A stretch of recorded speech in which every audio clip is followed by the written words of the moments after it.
I know one new friend I have met, Barbara, from the Friends of the Lakeville Library, and I'm very grateful to the friends. I'm grateful to you, Pam, and to Olivia, who isn't here any longer, but who has hosted me in the past.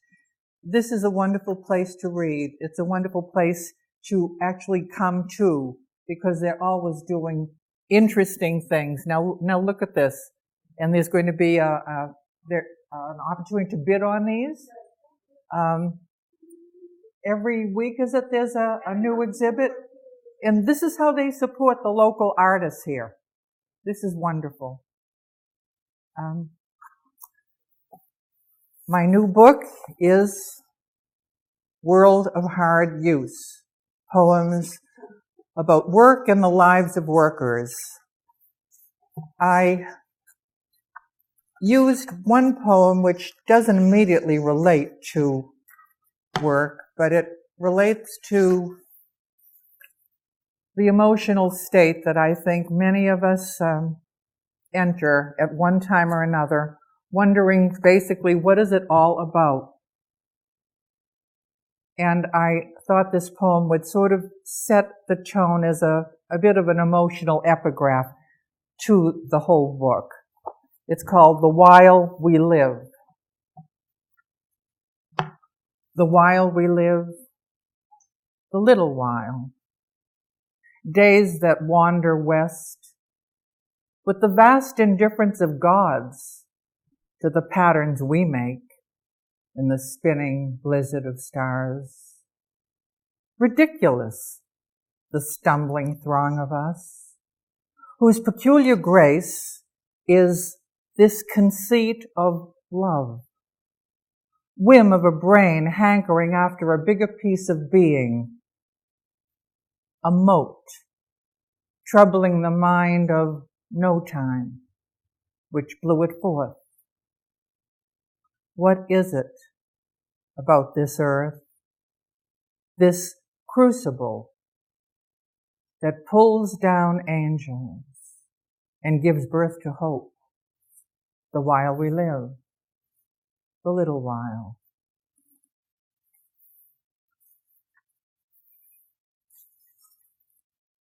I began assembling this after the King Philip collection was done. I began going through a lifetime's collection of poems to see what might make another book.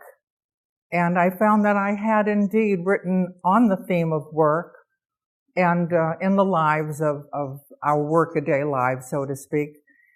And so that was really the inspiration to put this all together.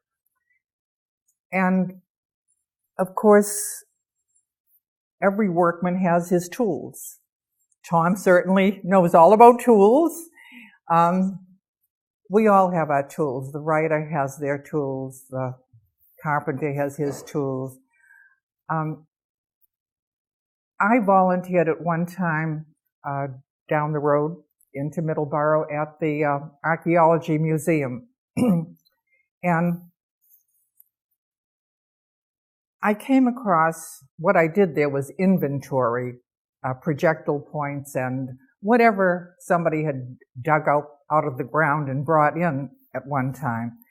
And I saw this piece of basalt, which was about a little bigger than a cruller, about the size of a cruller. And it was just very, very smooth. And I had asked what it would have been used for, and nobody really knew. And I said, may I take it home? And I just wanted to live with it a while. And I said, I promise I'll bring it. Well, they let me do that. So I brought it home, and every now and then I'd pick it up, and it was nice to feel because it was so smooth, and I wondered about it. And then I wrote this poem called Artifact. There where it lay, as the days flowed over it, sunk in the life of a stone again, a stone, professing its purpose to none but the ignorant soil, and the merciful grass. Yet forever changed, whatever its use, by the thumbed creature of purpose, who found and fondled the dark gray basalt, worked and turned it to a suitable shape. Tool. When the hand had learned that the brain understood the dialect of finger and thumb, then work might begin on the dull stone, where the eye saw what the body would need to begin the long climb.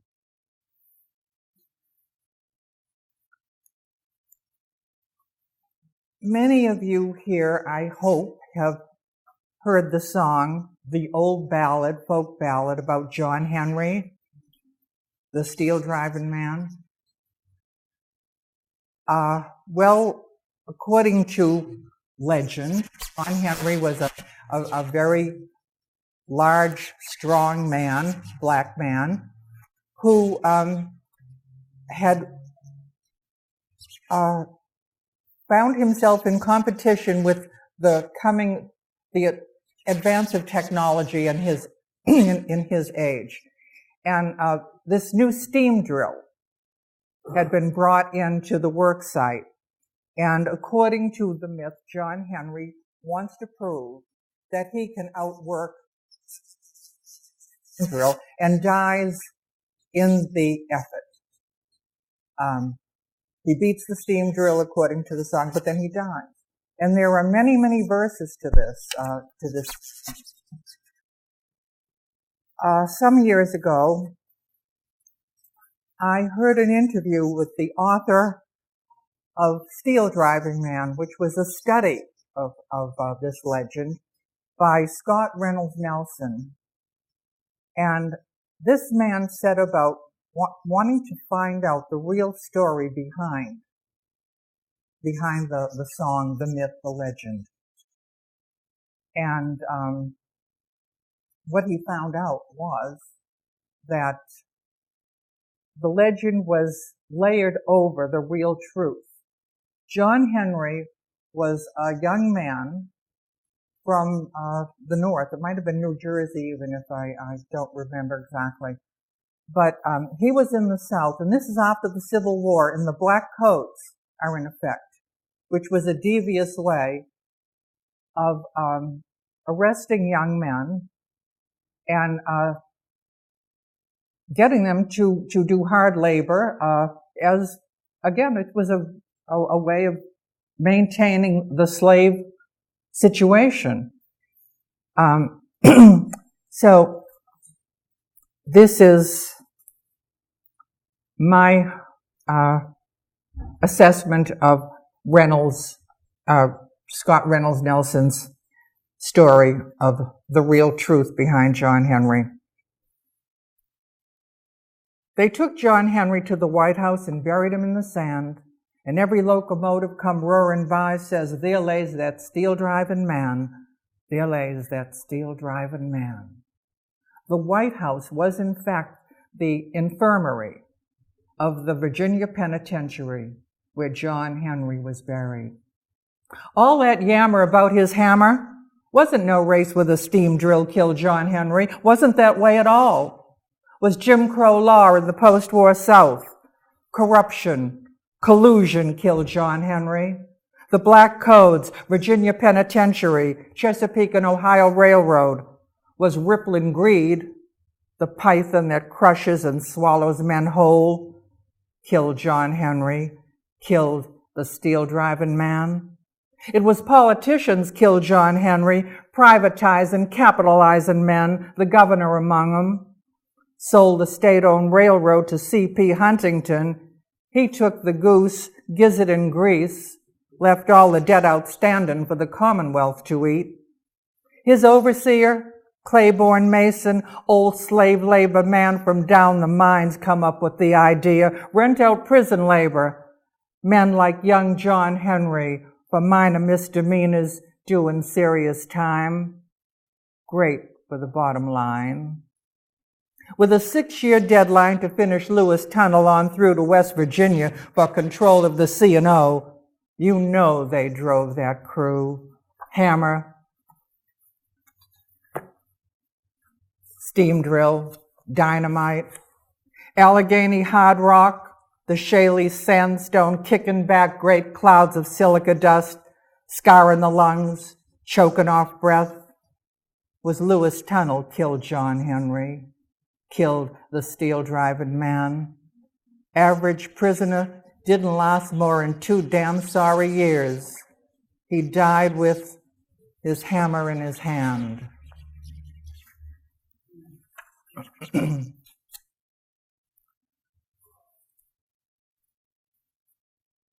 Often, I think when we see a building going up, and we see all of the steel work, and we see these men up there, stories into the stratosphere, and you wonder, how can they do it? A lot of them, we are told, are Mohawks, sure-footed Mohawks. But, you wonder about what must it be like if something goes wrong. Men on scaffolds, builders of cities, the glass tower, spinners of steel, these spider-men crossing minefields of air. Do not dwell on the fatal misstep. Adept as the Dal on his precipice, the Dal, the mountain goat or sheep. Adept as the Dal on his precipice at living with risk. Veterans at mocking death and masking fear, they guard their misgivings in wry humor played over a beer. And when one of them loses a hard hat to the wind, his mouth thick with the taste of the long drop, his gloved hand numb with December. Shit, he says, shit. Checking the tool at his hip. Deflecting, what if? Walking the thought back from the brink to the safety of late deliveries. Slow drying cement. Days lost to cost plus. Blue collar. The blue collar, a shirt, before the denim shirt became more popular. It was a lighter material, heavily sized or starched, and that was the original blue collar. You put it on, leaving open the button at the throat, undershirt showing white against the melancholy mineral blue of heavily sized chambray. This shirt that gave labor its name, a synonym for the kind of button-down physical work that takes no tie. The first wash softened its span-new look, relaxing the chafe to the neck, imparting a pucker to the stitched-down border of collar and cuff that ironing flattened without smoothing, graying as it lightened with repeated washings, purgings of intimacy with flesh and sweat's salt wages, an uneven fading there along the shoulder line, the muscled curve of the back, and the frayed edge where the collar met the creases in the worn red neck of another day's work.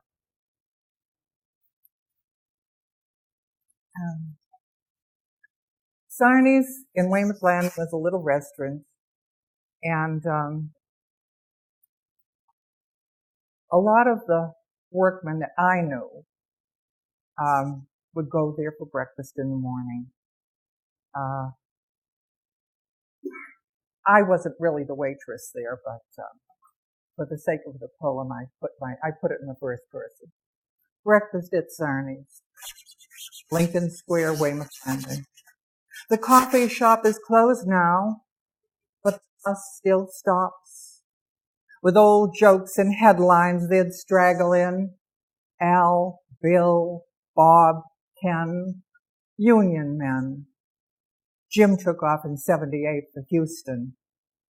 I knew who took his coffee black, whose toast was dark, whose eggs were overlight, whose kid had just moved out, whose wife was mad at him, who got laid off, what the business agent should have told Gilbane, and why Fox lost again. The awning's gone. If you stand too close, the sunburned brick will sting your hand in the afternoon.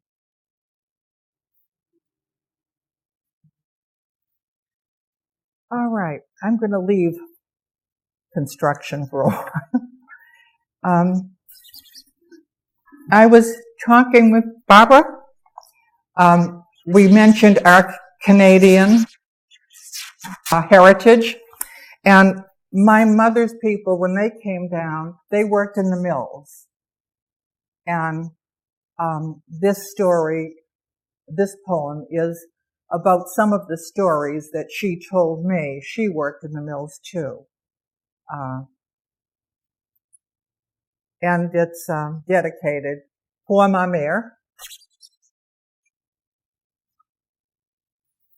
If you go to some of these old towns, and they're all over the place, all the river valleys, you'll see these old abandoned mills. And I had been walking with my daughter in one of these places in Connecticut, and I just got that eerie feeling remembering things that my mother had told me. Walk these slow streets into the shadowy desuetude of blind brick, the crunch of a leaf. My mother told me stories. Listen. Behind the years of the leaves unfolding, the sounding bells, long-drawn, brazen summons echoing, shivering the pre-dawn dark, announcing 14 numbing hours of toil, the call to work that pulled you from your bed and ruled each programmed step, governing all but the beating of the heart, warped and weft of lives measured by yards from the flying shuttles, and with little to show for the days of carding, spinning, weaving, the sweat, the din of screaming machines, their rumbling thunder, floor trembling, hair catching, scalping, maiming, belts and gears and pulleys, that deafened ears, that fashioned the cloth, that spewed the lint, that choked the lungs, that worked the looms, that patterned the lives, that swung between the clang of the bell on Monday and the end of the Saturday shift. The toll it took of those young women, girls, the underage child, and men, all who went into the mill to the warp and weft that left no life. I think we've all seen these trees that are growing off of a stone formation somewhere. And it struck me as, what an analogy that is for survival, for somehow putting that root out into the thinnest soil and making your way.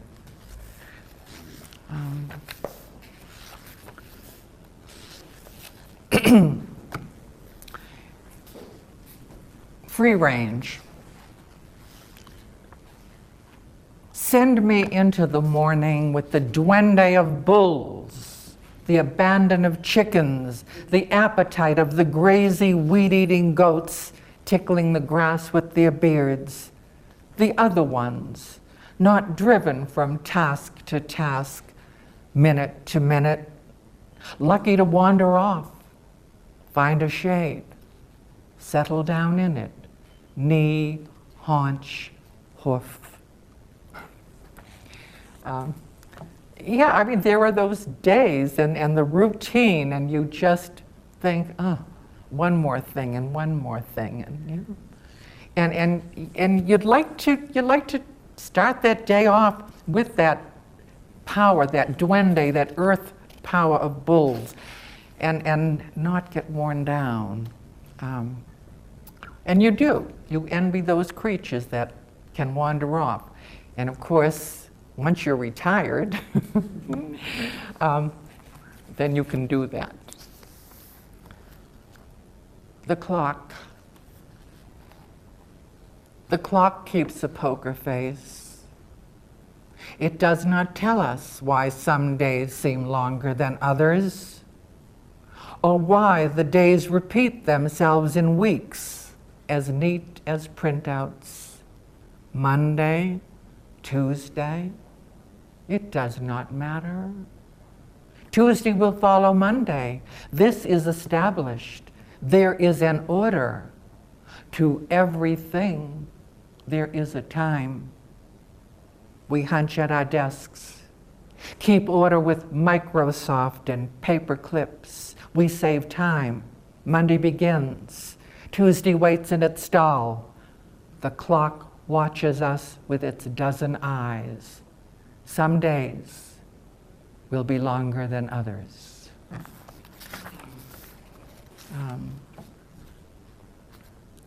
At JJ's. JJ's doesn't exist anymore. But it was a little pub in, where was it, Winston? Hanson. Where's JJ's? Hanson. Oh, okay. Route 58. Route 58. Yeah, okay. Hanson. The epigraph is from Dostoevsky's Notes from Underground. Man only likes counting his grief. He doesn't count his happiness. In the fretted starlight of tin lanterns, the cropped blonde luck kicked behind the bar glows blonder yet, hands busy with tending, oblivious to rancid fumes gassing from the popcorn machine. The couple in the next booth entertain with their dispute. She wants to go home. He wants to bowl a string. She never liked bowling for the noise. A lucky strike is, of course, another thing. One only counts the fallen pins. And when the burgundy comes iced like Coke, when salt falls with the pale weight of disappointment over food less than good, one may take comfort in ketchup. One may weather the little hour here with all those called to the sports bar, drinking in the lust of proxy war in their TV colony. Here, we are all of a city together. Let us drink to us, those who bowl and those who abstain, those who keep score, those who couldn't care less. Let us drink to the blonde barmaid and the pink waitress living on tips. Let us drink to the clueless, to the lost and homeless of this our little city, aiming our sorrows at the moon like wolves. And here's another waitress type poem. Closing time at the Governor Carver Inn. We have kept the night.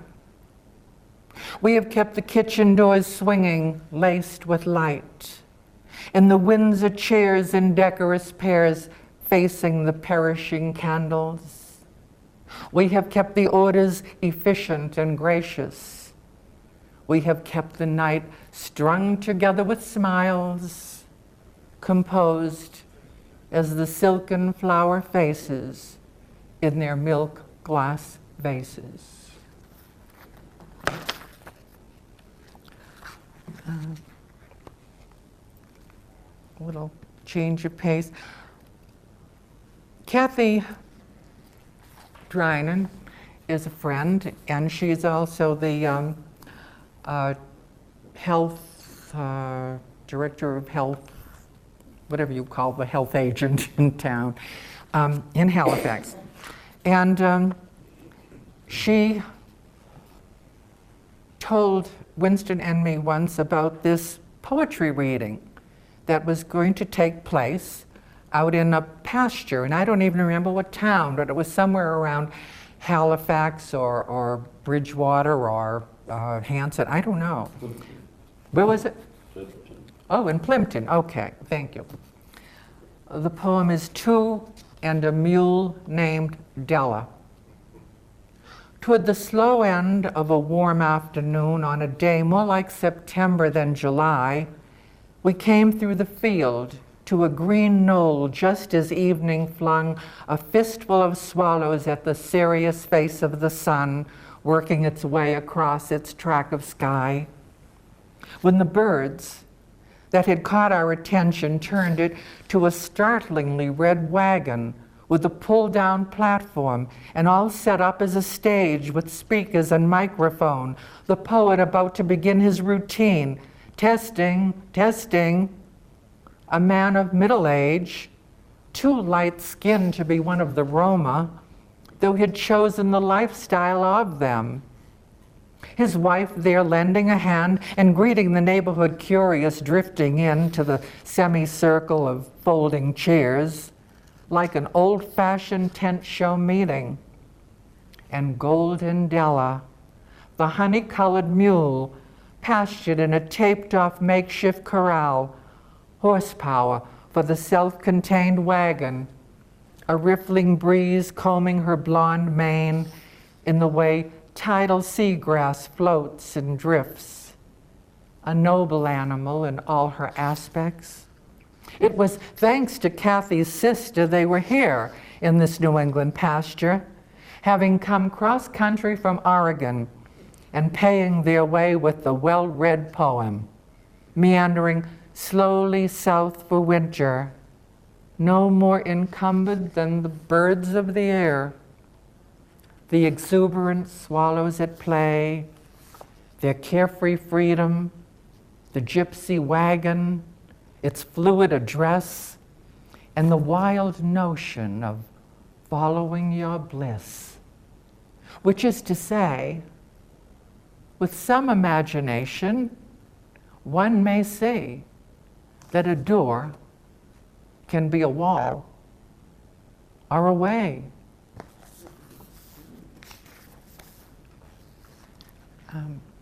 I'll read just a couple more. A work in progress. I met this young woman a number of years ago, and she was a real go-getter. And I met her several years later. She was then dog sitting or something, but she was a marketing major, a work in progress. The young marketing major is going to write a novel.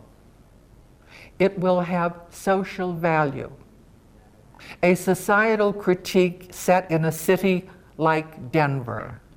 It will be called Denver. Based on an immigrant family, its altered likeness rendered in magical realism. Paragraphs of unsentimental prose. There will be few similes and no metaphors. This is a marketing major. She has honed all of Tolstoy, all of Chekhov, to a Hemingway edge. Even as we speak, she is studying me, the mouse between her eyes clicking on characterization. I shall find my altered likeness in the neighbor lady with Alzheimer's for pathos and comic relief.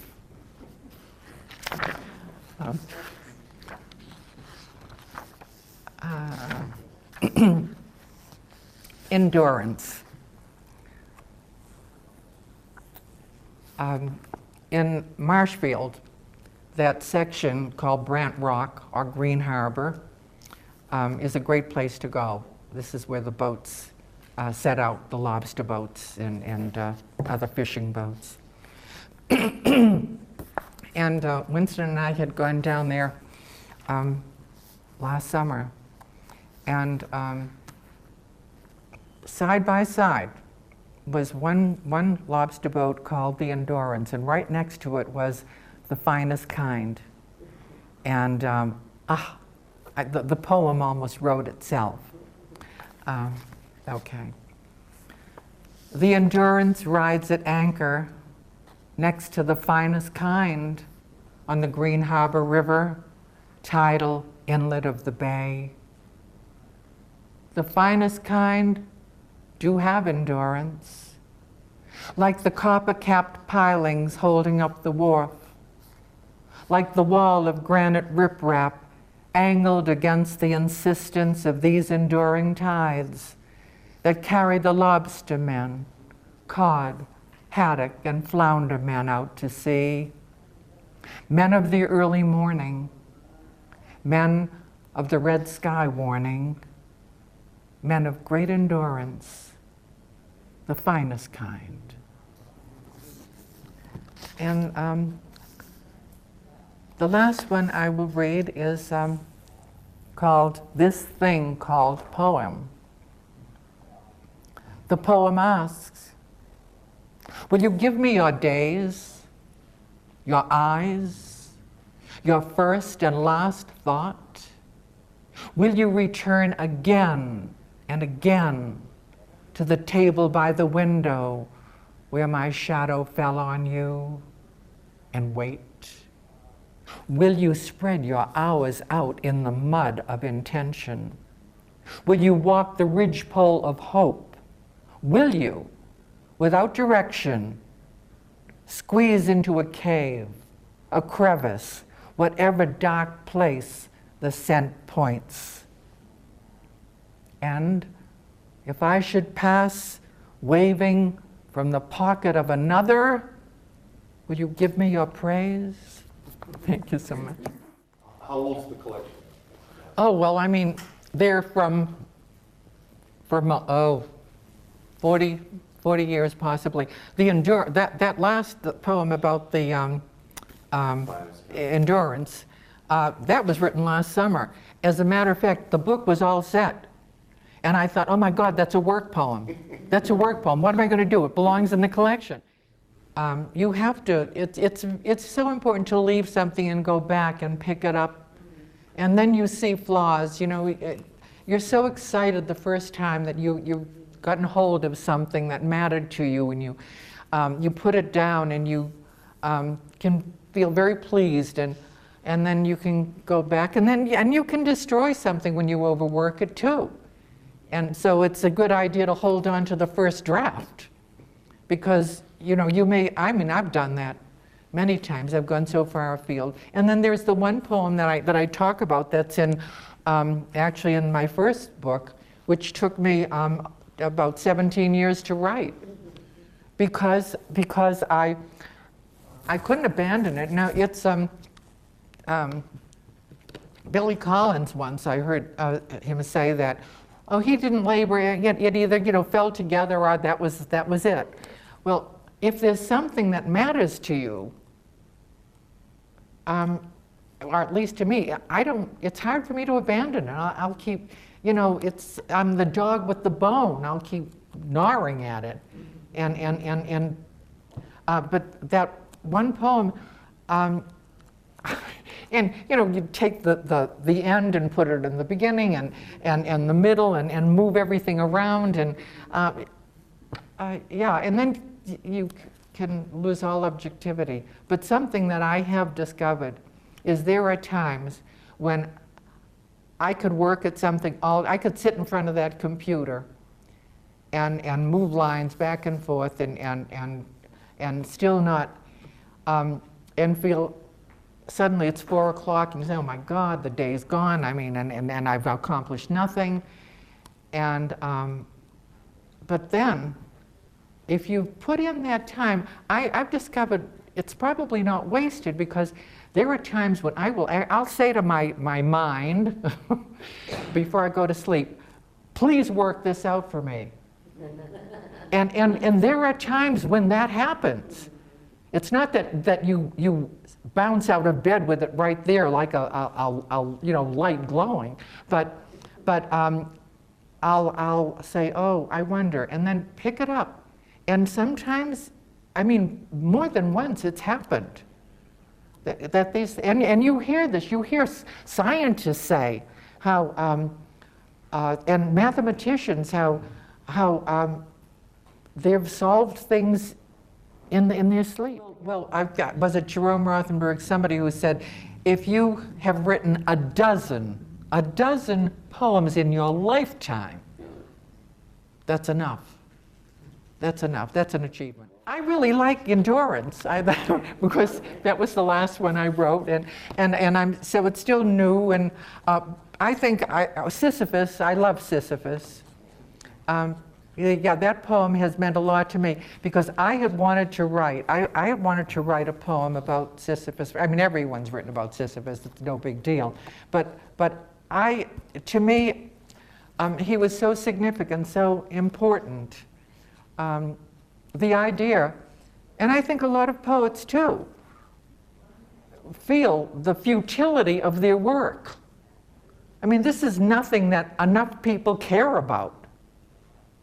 And you know that what you're doing doesn't matter to, I mean, oh yes, it's fine for Williams there, William Carlos Williams to say that it changes, how does that go? In spring and all, that line from William Carlos Williams about poetry makes nothing happen and yet people die every day for the lack of it, something. And I mean, I believe this, but there aren't a lot of others who do. Did you read the Sisyphus one? Pardon me? Did you read the Sisyphus one? No, I'll read it now. And the epigraph to this comes from Albert Camus' The Myth of Sisyphus. And he says in his essay, The Myth of Sisyphus, to create is likewise to give a shape to one's fate. Sisyphus. Now, first of all, remember that Sisyphus had been condemned by the gods to roll the stone up, but he had gone to Hades, he had died, and he asked permission to come back to Earth because he said his wife had not made the proper obsequies or whatever was required, and he wanted to rebuke her. But he really also just loved the earth so much. He loved life and earth, and he was desperate to get back. And so he disobeyed. He was given permission to come back and chew his wife out, but he didn't let it go at that. And so Hades had to go back after him, and then he was in big trouble. That's what really got him the rock. Okay, Sisyphus. Cool freshets spilling from stone, pools deep as thought, the immense beyond of ocean, a warm couch of sand, all that the bright world holds back. This stone is my wife. My hands have given it a waste. It has given me this calloused flesh, this chalky horn upon my palm, mark of a working man. I work alone, shaping my curse, honing it, a tool for raising stone, fitting it for what lets me live this death with purpose. There was a time I would not have thought it could be so. I loved the red suns, the blue mists of earth, the long green reach of trees, her creatures feral and quick, the tribes in their camps. I wanted light and life and earth. That passion earned me this gift, a stone. A stone, yes. But I have made it mine. They thought that it would crush me. For a time, I thought it had. Mind and body wed to rock, pushing that weight to the summit, day after day, eating the dust of the path till the spit of your mouth is clay in your throat, and never an end to it. The mindless task. With every lumbering turn, the stone grew, fed on desire and regret. The stone grew. In that night sky, no light above the cold moon of my grasp, I set my will. Embracing all of this, I set my will and said, now do your worst. And knew I'd gone beyond myself. It was enough. So, that's Sisyphus.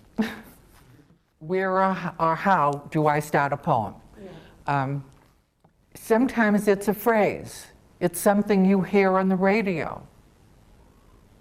And you realize that, that this is something that you have to respond to. And so, yeah, I mean, I'll grab a piece. I mean, there are people who sit down, I know, and they have this work period. And every morning they get up at 4 a.m. or something and work before they go to their real job. And I mean, of course, I'm retired now, so I don't have to worry about that real job anymore. But I never did that. I never did that. I would write down the couple of lines, and that's important, because if you don't put it, Winston, God bless, he does the right thing. He always has a little notebook with him, always, always, always. And he goes crazy if he loses that notebook. But no, that's true. It's what you should do. Have that notebook there. I'm not disciplined that way. I will look for something to scribble it on to get as much as I can. And I may throw it out. It may not go anywhere at all. But yeah, usually it's something you've heard or something that has been nagging at you, and then you give it the time. You sit down and see if there is anything there, some subject, something that you want to say something about. And do you have an idea of what you want to incorporate, or does it just evolve? Depend? Yeah, it does depend. Usually, you see where it leads you. It usually leads you, and yeah, you don't know where it's going. Or sometimes you may have an idea of the end of something, but you have to work your way to it,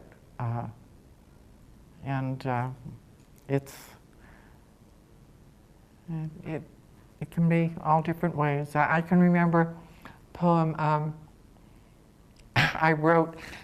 I was riding in the car, and do you remember a few years ago, somebody in some swamp in, I don't know, one of the southern states, thought they'd seen an ivory bill woodpecker, which is considered extinct? Well, they were. This was an interview, I guess, with somebody, and this man. These were a couple of workmen, and they were commenting on this discussion about this bird, and he referred to it as oh God, what is it now? The hoodoo bird, the hoodoo bird. And now I hadn't thought about writing about the ivory bill, although I'd heard of it, but the hoodoo bird wouldn't leave me alone. And so I wrote the poem. I don't have it here, or I would have read it to you, but yeah, it's, so you never know. You never know. Yes, Mary. How would you compare poetry to one of the other arts, such as music, painting, art, or dance? I wish I had other talents and could offer some kind of authentic comparison, but because I don't paint and I'm not musical. I'm thinking of the meter, I'm thinking of the grasp, complete understanding. I mean, for example, in endurance, what affected me, and as you know, I'm still learning to understand poetry. At the end, what page was endurance on? It was towards the end. Oh, here it is. There were two boats, endurance, the finest kind, and then versus discovering how this particular boat, endurance, was really the finest kind. That touched me. So I'm just wondering, and when you look at, for example, a painting, an oil painting, for example, you receive certain impressions. Yes. From music, it's linear in the sense that it goes from here to there. Yes. Dance is also linear as well. I'm trying to get at the meat of understanding if there was any comparison in my poetry. Well, I mean, of course, the painting is there. It's graphic. It's in front of you. Right. And you will, it's very present. It's very present. You will react to it one way or another. And if it intrigues you, you'll study it, and you'll see more. You'll go back and you'll see more. And with music, I'm sure it's the same thing. Yes, I mean, and the more attention you pay, and then if you take a music appreciation course, you will hear more. And if you study art, you will see more. With poetry, it's probably a little more work, yeah. I mean, you hope that people, why does poetry matter to me more so than anything else? I've simply found words to be, they are colors to me, they are music to me. I think poetry has all of those elements. I mean, it's an art. It is an art. These are all arts. I don't know how to compare them. There are two in which I'm totally inept and inadequate to discuss. I can say what I like and what I don't like. Is there some linearity? Is that being right? Poetry seems to be linear in some way, because it can go from here to there. But other times you're just describing things. So, is that true? I mean, would you describe? Well, linear. Well, I mean, on a page, yeah. But it's of course it can be all over the place on a page too. I mean, look what some poets do. They just, Your poetry sings and dances. Oh, Tom, thank you. Thank you. Well, you know what, what's his name? WHR. You know, he was T.S. Eliot's editor. Oh, Ezra. Thank you. Ezra Pound said, let me see if I can get this right. The poem fails when it strays too far from the song. And the song fails when it strays too far from the dance. Yeah, so thank you, Tom. I'm afraid I haven't answered you very well, Mary, but Okay, you can make your ideas. I think that you have a, and I've been to this before, I think you have a wonderful talent with words. You're just, some people are, for example, to Aaron Copland, the great American composer. I mean, it just comes to him. I came to him, he's no longer alive. And with you, you just always seem to pick the right word, always. well, who was it who said good prose? I think it might have been Pound again. Good prose is words in their best order. And poetry, good poetry, is the best words in their best order. Is the concentration more on the word or the phrase in which or both? Or the phrase in which Well, it's got to be both. It's got to be both because obviously, yeah. It's how the words support each other, and that's what the phrase is. But you're not limited by the sentence structures, which frees you up to be free. I mean, Well, if you've decided, if you start out with a scheme, a rhyme scheme, or a cadence, or a particular measured line. I mean, like Longfellow, say, for instance, writing Evangeline. This is the forest primeval, right? I mean, you've got to stay with that. And that came from, I think, a Finnish. It was a Finnish saga, or whatever they called them, that he used as the model for the rhythm of that. Like Dr. Seuss, too. He kind of does that. Oh, okay. Dr. Seuss, you know. Oh, I mean, yeah. Yes. Once he sets it down, he's Right. Stay with Well, it. that's it. You can't deviate from that if that's in fact what you want to do. If you're writing a sonnet, well, I mean, the sonnet now has had liberties, all kinds of liberties taken with it. It's not necessarily just a 14 line. But I mean, I suppose you shouldn't call it a sonnet. I've started out with sort of sonnets that end up having 15 lines. but I mean, one had 13 lines, and then I got the 14th, and then I couldn't stop. I went on to 15. so Baker's sonnet. right. But and so it varies. Of course, free verse again is or shouldn't be.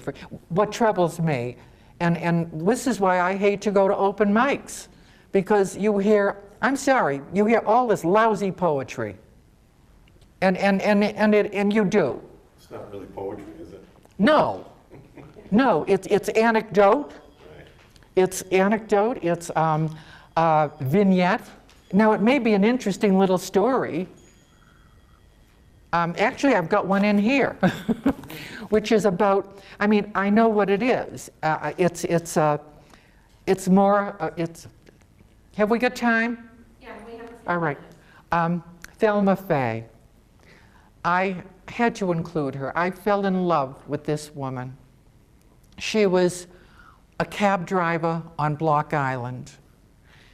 And she was then in her late 70s, 80s. I don't know how old she was. But she was such a character. Thelma Faye. When Adrian Bloch come here in 1614, it was Manassas, God's little island, to the Narragansett and Mohegan. It's still God's country, far as I'm concerned. We've got 365 ponds, one for every day in the year. In the hollow down there, there's 5 shades of green. But we haven't had rain in so long, everything else is brown. Summer flowers all gone. Since we killed off the muskrats, the lilies are back in the pond. Don't you think they're pretty? Of course, they close up in the sun. Lord, the goldenrod's blooming already. She shakes her head against the thought of winter coming early, coming hard, the cost of everything shipped in from the mainland, and no tourist fares to count on. I don't know if you folks come on purpose to see him move the lighthouse, but it's sure been good for business. Every storm the Atlantic takes another bite of the bluff, and there's scarce a few feet left for southeast light to stand on. But they're setting it back enough so as it'll be 50 years before the ocean catches up. It's not for me to say whether this woman of spare teeth and many moons is, as she says, the last of the Mohegans on the island. But I'll bet she tells the story better than the competition lined up at the pier when the ferries come in. 41 years of continuous service, her business card says. Of 30-some taxis that do the island tour, she alone, she says, is an islander born, bred, and christened in Baptism Pond, the daughter of a Dodge. The others, she says with contempt, don't even know the pond's name. They don't know, and I don't tell them, she says, cocksure of her corner on island lore. They don't know, and I don't tell them, she reiterates at every turn and bend, tossing out tidbits from the hood in her head. She knows, and she will tell you the difference between Johnny cake and cornbread. She lives alone, she says, and works from 8 to 8. How does she manage this, I ask, glancing at the cane that leans against the seat between us. Oh, she says, I can drive the cab. It's just the walking that's hard. So, I mean, this is a little vignette, and I think it has a kind of poetic quality because of her presentation, the way she, but yes, I mean, it's not. It's a beautiful character study, is what I was thinking. Yeah. So, yes, Winston. I want to throw a phrase at you, and I want you to respond to it. A poem is a little world. A poem is a little world. What do you feel about that? Yes. Like a Fabergé egg. When you succeed, that's what you've done. You have, because that's what you want to do. It's a fresh way, When you say a little world, it's a new world, a new little world. Yes. It has its unity. Yes. And it has its demands that you treat the language well and use the simplest form to get there. When you say the Fabergé egg, that's a wonderful analogy, because yes, you have this lovely, small, if you will, but it's an essence. It's an essence of something important. Thank you all. Thank you. It's been a wonderful, wonderful time.